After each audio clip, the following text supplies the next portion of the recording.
থাকবেই বা কেমনে? আপনি তো বেটা মানুষ মারেন। মেয়ে মানুষের রক্তের স্বাদ একবার বুকে লাগালে বুঝতেন এই জোহান কেন মেয়ে মানুষ খুন করতে এত ভালোবাসে। সোহান তাকায় তার দিকে। কটা খুন করছিস? 29টা। জোহান ছুরির ফলা আঙ্গুলে ছোঁয়ায়, রক্তের এক ফোঁটা গড়িয়ে পড়ে, বলে, চিত্রারে মারলে 30টা পূরণ হবে। এই ঘোড়ার ডিমের বাড়িতে পিরিত করার মতো একটা জায়গাও নেই। আমি আর লুকিয়ে লুকিয়ে পিরিত করতে পারতাম না রে। বলে আয়েশা ঠোঁট উল্টে অভ্রর মাথা ঘুরিয়ে একটা মৃদু চর বসিয়ে দেয়। আহা, লাগছে তো। অভ্র কাতর গলায় বলে, ছ্যাঃ বেটা, চুপ কর, পচা কথা কইস না। চল এখনই যাই কাজী অফিসে, তোকে ভরসা করা যায় না। যদি আবার অনয় কাউকে পেয়ে পালাইয়া যাস। আগে চলো একটু প্রেম করে আসি। কোথায় করবি? উপরে। শালা, আমার তো এখনো বিয়েই হয় নাই, বিয়ের আগেই উপরে পাঠাতে চাস? আমি মরলে কদ্দুসকে কে জন্ম দিবে? তোর নানি? গরনি, অন্তত আমার নানির ইজ্জতের নিয়ে সিনিমিনি খেলিস না প্লিজ। অভ্র আয়েশার হাত ধরে চোরের মতো সিঁড়ি বেয়ে ছাদে ওঠে। ছাদে তখন দক্ষিণা হাওয়া। অভ্র খোলা আকাশের নিচে দাঁড়িয়ে আয়েশার হাত জড়িয়ে ধরে। আয়েশা হঠাৎ হেসে ওঠে। এই শালা, আমার হাতে কাদা কুতু লাগে। ধন্যবাদ আবার মুডটা তামা তামা করার জন্য। সরি সরি, আবার ধর, এবার হাসুম না। অভ্র এবার দু হাত দিয়ে আয়েশাকে ছুঁয়ে দেখে, চোয়ালে হাত রাখে, অপলক দৃষ্টিতে তাকিয়ে আবেগে বলে ওঠে, একটা চুমু খাই তোকে। চিত্রার মন ভালো নেই। এই বাড়িতে যেন একটার পর একটা অশান্তি লেগেই আছে। ঘুম তার চোখ ছেড়ে বহু দূরে পালিয়েছে। ঘুম আসছে না বিবিজান? পাশ থেকে জিজ্ঞাসা করলো ফারাজ। সংক্ষেপে উত্তর দেয় চিত্রা। চিত্রা শুয়ে থাকা অবস্থায় উঠে বসে খাঁচার দিকে তাকিয়ে হ্যামস্টারগুলোকে দেখে বলে, ওদের এখনো নাম দেওয়া হয়নি। ওদের নিয়ে কি ভাবছো? ওদের নিয়ে কেন ভাবছো?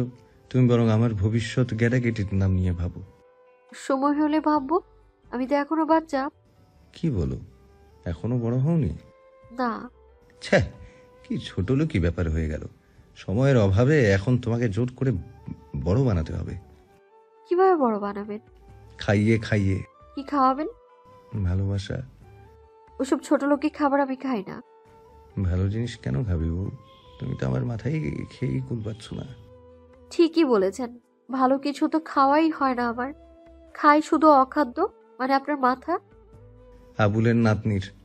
রাতটা আজ ভীষণ ঠান্ডা। দক্ষিণা হাওয়া বারংবার চুপিসারে কারো কান ঘেঁষে কিছু বলে চলে যাচ্ছে।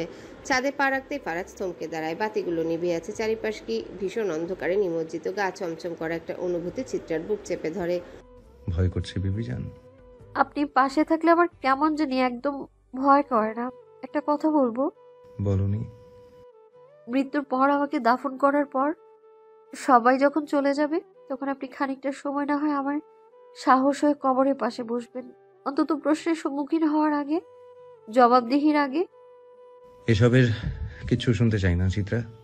তোমাকে ছাড়া মুহূর্ত বাঁচতে ইচ্ছে নেই আমার। তুমি না এক মুহূর্ত বেঁচে থাকার কথা চিন্তার আগেই যেন আমার মৃত্যু হয়।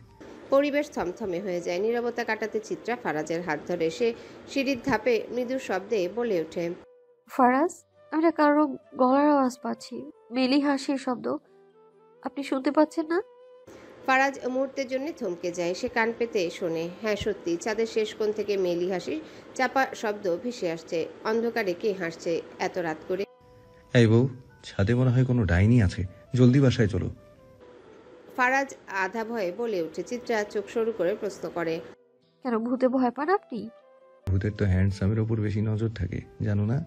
নজর লেগে যেতে পারে, তাই যেতে বলছি। চিত্রা ভ্রু কুচকে হাসে। হ্যাঁ, হ্যান্ডসাম কে? ফারাজ এক মুহূর্তে থেমে যায়। উত্তর খুঁজে না পেয়ে চুপ। চিত্রা হেসে বলে, ও সরি, আপনার কথা তো ভুলেই গিয়েছিলাম। ছাদে এখন শুধু বাতাসের শব্দ। দূরের গাছের পাতায় হালকা শাসা করে বাতাস খেলা করছে। চিত্রা এগিয়ে যায় ছাদের শেষ দিকে। পেছনে ফিরে ফারাজকে না দেখে হিসিয়ে বলে, আসছেন না কেন? আমি নিশ্চিত বাড়িতে চোর ঢুকেছে। আমার সঙ্গে চলুন, চোর ধরতে হবে। শাড়ির আঁচল কোমরে গিট দেয় চিত্রা। এখন তাকে দেখাচ্ছে একেবারে বাঘিনীর মতো। ফারাজ একটু হেসে বলে, চিত্রা, তুমি চোর ধরতে যাচ্ছ, তাও আমাকে একা ফেলে? যেও না, চোরকে নিয়ে বিশ্বাস নেই, যদি চাকু চালিয়ে দেয়। চিত্রা তখন তার হাতটা ধরে শক্ত করে। আপনি চোরকেও ভয় পান? এত ভালো মানুষ আপনি। দুনিয়ায় তো দেখছি আপনার মতো আর কেউ নেই। ফারাজ চিত্রার কথা শুনে মনে মনে একটু হেসে ফেলে। সে তো জানে তার স্বামীর হাত দুটো কত খুন করেছে, কত রক্ত, কত যন্ত্রণার সাক্ষী সে। চোর, ওদের সামনে চোর কিছুই না। ফারাজ আকাশের দিকে তাকিয়ে নিঃশ্বাস ফেলে মনে মনে বলে ওঠে, ও হে আসমান জমিনের মালিক, তোমার এই দুনিয়ায় কিছু পেতে হলে এত অভিনয় করতে কেন হয়? আমি যে ক্লান্ত হয়ে পড়ছি, অভিনয় করতে করতে সত্যিকারের অভিনেতা হয়ে যাচ্ছি, অথচ মঞ্চের পর্দা নামে না, থামেও না। চিত্রার ডান হাতে মোবাইল। ফারাজ বলে, তুমি চোরের কাছাকাছি গেলেই আমি ফ্ল্যাশ অন করব। চিত্রা হু বলে বা হাতে বাঁশের লাঠি তুলে নেয়। কাছে গিয়ে বসাবে এক বাড়ি। আজকে একেবারে চোরের বেল বাড়ি দিয়ে ভেঙে শরবত করবে। চুপি চুপি পায়ে হেঁটে এগিয়ে যায় ছাদের শেষ কোণের দিকে।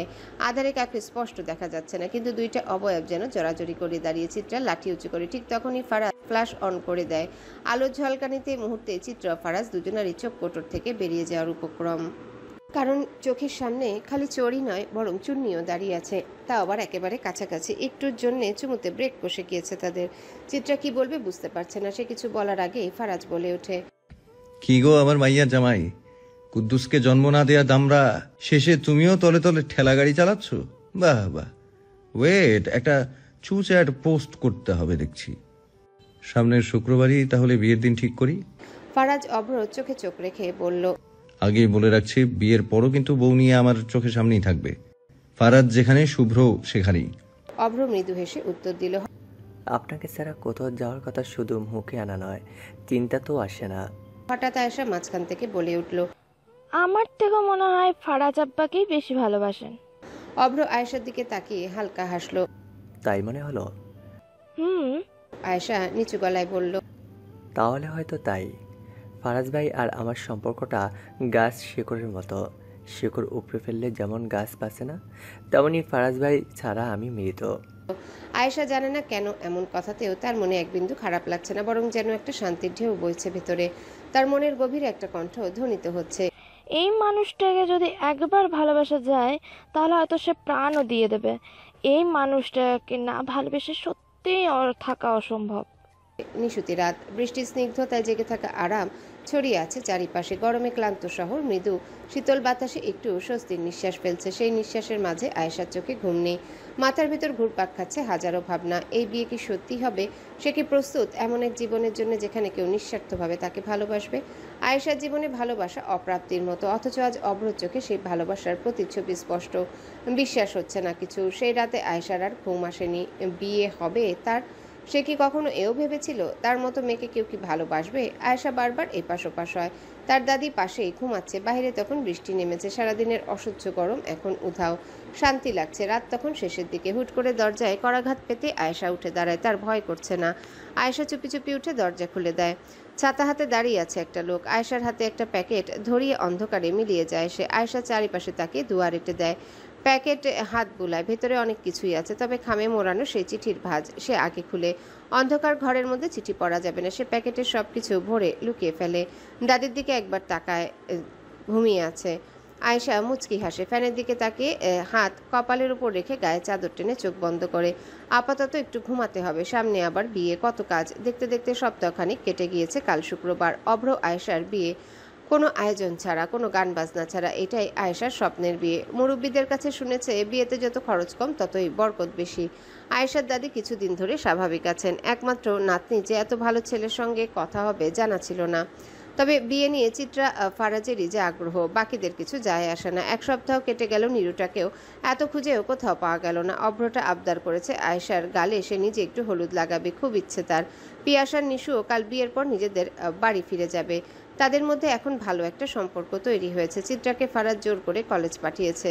জানালার দিকে কলম মুখে নিয়ে চিত্রা কামড়ে যাচ্ছে। ক্লাসের একেবারে শেষ মাথায় বসেছে সে। ইংরেজি স্যার লেকচার দিচ্ছে। এসব লেকচার মানুষ শুনে। চিত্রার পাশে যে মেয়েটি বসে আছে তার নাম মারিয়া। কলেজে আসার পর থেকে এই মেয়ের সাথে টুকটাক কথা হয়েছে। বাকিগুলো তো সব এক একটা ন্যাকামির বস্তা। সবগুলো ক্লাসে আসে ছেলে পটাতে, সারাদিন ওয়াশরুমে বসে বসে সাজুগুজু করে। আচ্ছা, তাদেরকে কে বুঝাবে? নীল কলেজ ড্রেসের সঙ্গে লাল লিপস্টিক দেওয়াতে নায়িকা নয়, বরং হারপিকের বোতল লাগিয়ে। চিত্রা খাতার উপর আঁকিবুকি করে। দেয় তার ভালো লাগছে না। কাল আয়েশার বিয়ে, আর আজকে জোর করে ধরে বেঁধে ফারাজ তাকে কলেজ পাঠিয়েছে। এসব কি মানা যায়? এখনো কত কি কেনাকেটা বাকি। এমন নাকি স্বামী হয়। চিত্রা মনে মনে ঠিক করেছে পরীক্ষায় বারবার ফেল করবে। এক সময় না এক সময় ফারাজ বিরক্ত হয়ে তো তার পড়ালেখা বন্ধই করে দিবে। চিত্রার ব্যাগে একটা খাতা ছাড়া কিছুই নেই। সে ব্যাগ বোঝাই করে হাবিজাবি খাবার নিয়ে আসে। শেষ বেঞ্চে বসে বসে ক্লাস আওয়ারে সব গিলে ব্যাগ থেকে আলুস বের করে বেঞ্চের নিচে প্যাকেট রেখে পাশে বসে সেই সাদাসিধা মরিয়ম নামক মেয়েটিকে বলে, খেয়ে দেখো, মজা আছে। চিন্তা করবা না, আমার ব্যাগে আরো আছে অনেক। স্টারশিপের জুসও আছে, তুমি একটা খাও, আমি একটা খাই। মেয়েটার মুখটা সবসময় কেমন যেন বিষণ্ণ থাকে। সে কাঁপতে থাকা হাতে প্যাকেট থেকে একটা চিপস নিয়ে মুখে দেয়। তার এসব খাওয়া হয় না। সে টিফিনে ভাত আনে। সবাই তাকে নিয়ে মজা করে দেখে টিফিন টাইমে যখন সবাই ক্লাস থেকে বেরিয়ে যায় তখন এক কোণে বসে ভাত খায়। মেয়েটাকে কখনো চিত্রা গরম ভাত খেতে দেখেনি। কাঁচামরিচ পেঁয়াজের সঙ্গে সিদ্ধ আলু চটকে একটা ভর্তা নিয়ে আসে। পান্তা দিয়ে আলু সিদ্ধ খায়। চিত্রার খারাপ লাগে। চিত্রাকে ফারাজ রোজ এত এত মজার খাবার কিনে দেয়। চিত্রা সেখান থেকে মরিয়মকে না দিয়ে খেলে আজকাল তার গলা দিয়ে খাবারই নামতে চায় না। তুমি কি কিছু নিয়ে চিন্তায় আছো? মরিয়মকে জিজ্ঞাসা করে চিত্রা। না। জবাব দেয় মরিয়ম। তবে চেহারা দেখে বোঝা যাচ্ছে কিছু না কিছু তো একটা হয়েছে। চিত্রা জোর করে না। হুট করে স্যার চিত্রাকে উদ্দেশ্য করে, এই মেয়ে, কি খাচ্ছ? দাঁড়াও দাঁড়াও বলছি। তুমি সামনে এসে দাঁড়িয়ে থাকো, সবাই একটু দেখুক কত বড় সেলিব্রিটি তুমি। চিত্রা এটার আশায় ছিল না। এত ছোট লোকি পানা সহ্য হয় না। তাকে দাঁড় করানো হচ্ছে। এই কলেজটা কাদের জমির উপর তৈরি হয়েছে এই লোকের কি জানা আছে? মাসের পর মাস এই কলেজের উন্নতির জন্য কারা ডোনেশন করে তাও কি জানে? সবাই চিত্রাকে দেখে হাসছে। সে মুখ ভেঙচি কেটে সামনে এসে দাঁড়ায়। তার সালোয়ারে সে একটা পকেট বানিয়েছিল। ওইখানে বড়োয়ের আচার আছে। বের করে খাবে নাকি? এই লোক তো এমনিতেই তাকে শাস্তি দিয়েছে, এখন আর খেলেই বা কি হবে? চিত্রা পকেট থেকে আচার বের করতে যাবে তার আগে ক্লাসে দারোয়ান এসে বলে যায়, স্যার পোলাপাইনরে চুপ করে ঠিকভাবে জায়গায় বসতে বলেন। অধ্যক্ষ স্যার আসতেছে, সঙ্গে গেস্টও আছে। ইংরেজি টিচার জলদি চিত্রাকে জায়গায় বসতে বলে। চিত্রার এসবে কিছু যায় আসে না। সে বড়োয়ের আচার খেতে খেতে জায়গায় বসে। অমনি ক্লাসে অধ্যক্ষ প্রবেশ করে। তার সঙ্গে আজকের একজন স্পেশাল অতিথি আছেন। চিত্রা জায়গা থেকে কোনো মতে দাঁড়িয়ে ব্যাগের মধ্যে থেকে আরেকটা কিছু খাওয়ার জন্য বের করছিল। তখন কে আসলো গেল তাতে কিছু যায় আসে না তার। তবে আশেপাশ থেকে মেয়েদের গলার স্বর কানে আসে, আরে আরে, দেখ কত হ্যান্ডসাম ছেলেটা। উনি কি সিঙ্গেল? এই ভাই, আমি ওনাকে না পেলে আজ থেকে আর ভাত খাবো না। চিত্রা মাথা তুলে সামনে তাকাতেই তার চক্কর চলে আসে। দুটো তীক্ষ্ণ দৃষ্টি তার দিকে চেয়ে আছে। কারণ স্পেশাল অতিথি আর কেউ নয় বরং তার স্বামী ফারাজ এলাহি। ফারাজ তার দিকে এক নজরে চেয়ে অধ্যক্ষের ডাকে সাড়া দেয়। সে ভয়ে জলদি খাবারগুলো লুকিয়ে ফেলে। গোপন বিষয় ফাঁস হয়ে গেল রে। রাতে লোকটার বিশেষ ক্লাস শুরু হয়ে যাবে, কিন্তু তাতে কি? সে ওই ক্লাসই করতে চায়। এই ঘোড়ার ডিমের পড়ালেখা করে লাভ কি? কোন মাথা মোটা যে এসব পড়ালেখা আবিষ্কার করেছে? তাকে পেলে চুল নাড়া করে মাথায় তবলা বাজাতো সে। কেমন লেগেছে ফারাজ এলাহি? এটা কমার্সের ক্লাস। আপনার ফ্যামিলি মেম্বার নিরুত আসছে ছাত্রী। তবে এই ক্লাসেও একজন আছে। কি বলছেন? আমাকে বলবেন না? তাহলে আমি তার বিশেষ কেয়ারের ব্যবস্থা করতাম। ফারাজ চিত্রার দিকে তাকে ইশারা করে বলে, মিসেস ফারাজ ইলাহি, মিসেস চিত্রা আমার ওয়াইফ। অধ্যক্ষ নিজেও অবাক হন। এই কলেজ এলাহি বাড়ির সম্পত্তির মধ্যে পড়ে। এত বড় মানুষটার স্ত্রী এখানে বসে তা কি করে যে অজানা রয়ে গেলেন? ফারাজ এলাহির সামনে লজ্জায় পড়তে হলো। এদিকে ক্লাসের ইংরেজি টিচার তো মনে মনে খোদার নাম জপে যাচ্ছেন। কলেজ যাদের তাদের বাড়ির বউকে এখানে দাঁড় করিয়ে রেখেছে। যদি ফারাজ এলাহির কাছে নালিশ করে আর তখন এলাহি তার চাকরি খেয়ে ফেলে। চিত্রা উঠে দাঁড়ায়। সে সবগুলো আচার একেবারে মুখে ঢুকিয়েছে দেখে কথাও বলতে পারছে না। ক্লাসের মেয়েদের তো চোখ বেরিয়ে আসার উপক্রম। এই খাদক মেয়ের এত সুন্দর স্বামী কি করে সম্ভব? সেদিন বাড়ি ফেরার আগে চিত্রা কলেজে বিরাট একটা কাণ্ড করে বসেছে। যেই মেয়েটা তার স্বামীর দিকে নজর দিয়েছিল তার পিঠে জামার সাথে পিন দিয়ে চোরের মতো কাগজ লাগিয়ে দিয়েছিল। তার মধ্যে বড় বড় করে লেখা, হারপিকের বোতল আরেকবার আমার হ্যান্ডসামের দিকে নজর দিলে চোখ তুলে শকুনকে খাওয়াবো একদম। আমাকে ভালো করে চিনিসনি, আমি হলাম মিসেস ফারাজ এলাহি, ফারাজের আগুন সুন্দরী। ফুটপাতের ধারে দাঁড়িয়ে আয়েশা চিত্রা ফুচকা খাচ্ছে। ফারাজ আগে নিষেধ করেছিল, কিন্তু কে শোনে কার কথা? চিত্রা একে একে 3 প্লেট ফুচকা শেষ করে ফেলেছে। ফারাজ অবাক হয়ে চেয়ে থাকে তার দিকে। এই ছোটখাটো মেয়েটার পেটে এত খাবার কোথায় যায়? ভেতরে বুঝি কোনো গুপ্তধনের গুহা আছে? আয়েশার বিয়ের শাড়িটা কিনা বাকি ছিল। লাল টুকটুকে বউনা সাজলে কেমন যেন অপূর্ণ লাগে। যদিও আয়েশা এসবও চায়নি। গাড়ির দরজার পাশ থেকে ফারাজ হঠাৎ বলে ওঠে, অভ্র, তুই গাড়িতে উঠে বস, কথা আছে। অভ্র কিছু না বলেই উঠে বসে। যাওয়ার আগে সে আয়েশার দিকে চেয়ে বলে, বৃষ্টি নামবে, জলদি খাওয়া শেষ করে গাড়িতে এসো। আর হ্যাঁ, তুমি কিন্তু ব্যাক সিটই বসবে। চিত্রা তৎক্ষণাৎ গলা খাকারি দেয়। অভ্র লজ্জায় মাথা নিচু করে। আয়েশাও কেমন যেন অস্বস্তি বোধ করে, কিন্তু কি আর করা যায়। আক্কাস আলীর মুখে লাগাম নেই, যখন যা মন চায় বলে ফেলে। অভ্র গাড়ির দিকে এগিয়ে যায়, পিছনে চিত্রার আয়েশা ফুচকা খাওয়া চালিয়ে যায়। মামা এত কিপটে কেন আপনি? চিত্রা ফুচকাওয়ালাকে ঘাড় ফিরিয়ে বলে। মরিচটা একটু বাড়ান তো। ফুচকাওয়ালা কাঁধ ঝাঁকিয়ে জবাব দেয়। বেশি মরিচ খাইলে কিন্তু সকালে কষ্ট হইব বেশি। আমার কষ্ট হলে আপনাকে কি? দেন মরিচটা দেন। ফুচকাওয়ালা মাথা নাড়তে নাড়তে মরিচের গুঁড়ো ছিটিয়ে দেয় বাটিতে। চিত্রা বাটির দিকে তাকিয়ে হঠাৎ থমকে যায়। বুকের ভিতর এক ধরনের অচেনা হাহাকার নেমে আসে। আজ অনেকদিন পর ফুচকা খেতে এসেছে সে। সেই দিনটার পর এই প্রথম। সেই দিনের ভয় এখনো তার মনে অন্ধকারে দাগ কেটে রেখেছে। শোক হয়তো ধীরে ধীরে কেটে গেছে, কিন্তু সেই ছোট্ট ছেলেটার জন্য মন এখনো কেঁদে ওঠে। সেই রক্তাক্ত স্মৃতি, সেই আর্তনাদ কিছুই মুছে যায়নি, শুধু ছাপা হয়ে গেছে হৃদয়ের গহীনে। হত্যাকারী এখনো ধরা পড়েনি। মাঝে পত্রিকায় তার ছবি ছাপা হয় নিখোঁজ ট্যাগে, কিন্তু কোনো হদিস নেই। কি আশ্চর্য দেশ! এখানে আইন নেই, বিচার নেই, শুধু আছে অবিচার আর পাপের কালো ছায়া। চিত্রার ভাবনার ভিড়ে আয়েশার খাওয়া শেষ হয়ে যায়। চিত্রা বাটির শেষ ফুচকাটা তুলতে যাবে, এমন সময় হঠাৎ করে আকাশ ছেড়ে নামে বৃষ্টি। ফারাজ আগেই টাকাটা দিয়ে গিয়েছিল। শেষে ফুচকাটা মুখে পুরে আয়েশার হাত ধরে দৌড় দিতে যাবে, পেছন থেকে ফুচকাওয়ালা বলে উঠেছে, আপা, এত বড় নোটের তো ভাঙতি নাই আমার কাছে। চিত্রা তাকিয়ে মুচকি হেসে বলে, থাক, আপনার কাছেই থাক, বকশিস ধরে নিন। চিত্রা দৌড়ে গাড়ির দিকে ছুটতে যায়। রাস্তার ধারে জল জমতে শুরু করেছে, বাতাস বাড়ছে। গাড়ির ঠিক দুপা দূরে পৌঁছাতেই হঠাৎ পেছন থেকে কেউ তার পা শক্ত করে চেপে ধরে। চিত্রার শরীর কেঁপে ওঠে, বুকের ভিতর ধরাস ধরাস করে উঠে। সে নিচের দিকে তাকায়, জলের ফোঁটায় চুল এবং জামা ভিজে গেছে। অন্ধকার আর বৃষ্টির ভেতর স্পষ্ট দেখতে পায় একটা কাদা মাখা কাঁপতে থাকা হাত পা জড়িয়ে ধরেছে তার পায়ের গোড়ালি। চোখ বড় হয়ে যায় তার। অস্পষ্ট কণ্ঠে ফিসফিস করে সে বলে ওঠে, মরিয়ম। ওই মাইয়ারে খুইজা বাহির কর জোহান। ব্যাককলের মতো কাম করস কেন? তোর চেহারা কেমনে দেখা ফেললো মাইয়া? চিৎকার করে বলল রাজন। ভাই, ওই সময় কেউ পুরান ঘাটে থাকে না। আমি কেমনে জানবো মাইয়া ঝোপের আলো থেকে সবকিছু দেখছে? এত কিছু জানি না। মাইয়া আমার চাই, ওই মাইয়ারে আমি চাই। এ দিয়ে কি করবেন? বান্দির লাশ আনলেই তো হইব। না, জিন্দা চাই। আমরা দেখতে হইব কোন মাইয়ার এত সাহস হয়। শালির চোখ দিয়া বহু খারাপ জিনিস দেখা ফেলছে, ওরে তো আমার দেহন লাগবই। ভালো হইছে যে তুই অন্তত চেহারাটা দেখছিস। এখন জলদি ওই মাইয়ারে খুঁজাই না দে। রাজন ফোন কেটে দেয়। জোহান ফোন পকেটে ভরে ফেলে। সে বৃষ্টির ভেতর পাগলের মতো ঘুরছে, ঝোপ গলি পুরান ঘাট সব খুঁজে দেখছে। একটা ভুলে সে এত বছরের ব্যবসা শেষ হতে দিবে না। একজন সাক্ষী বেঁচে থাকা মানে পুরো পাপের দুনিয়া শেষ হয়ে যাওয়া।